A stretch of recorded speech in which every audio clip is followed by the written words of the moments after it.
Sarah J. Bartman, le destin tragique de la Vénus noire. Sarah naît vers 1789 dans la vallée de la rivière Gamtous, Cap-Oriental, Afrique du Sud. Elle appartient au peuple Khoikhoi. Sa vie bascule tôt. Son père est tué par des colons et elle devient domestique pour des fermiers néerlandais au Cap. C'est là qu'elle est remarquée pour sa morphologie, une caractéristique physique naturelle chez certaines femmes de son peuple. Londres, 1810. Un médecin militaire britannique, Alexander Dunlop, et le frère de son patron voient en elle une opportunité financière. Ils lui promettent une vie de luxe en Europe.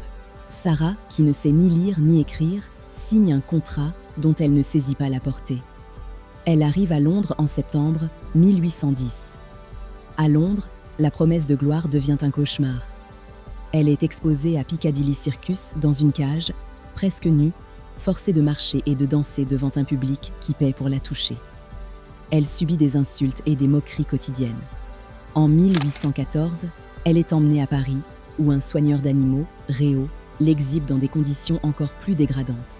À Paris, elle devient un objet d'étude pour les scientifiques de l'époque, notamment Georges Cuvier. Il l'observe comme un spécimen animal pour tenter de prouver des théories sur l'inégalité des races. Sarah vit dans une solitude extrême, plongeant dans l'alcoolisme et la maladie pour oublier sa condition.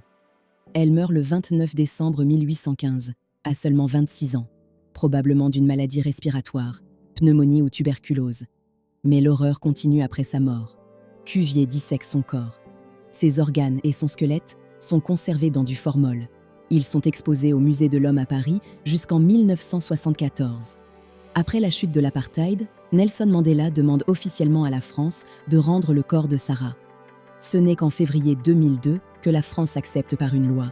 Le 9 août 2002, 192 ans après son départ, elle est enfin enterrée sur sa terre natale, en Afrique du Sud.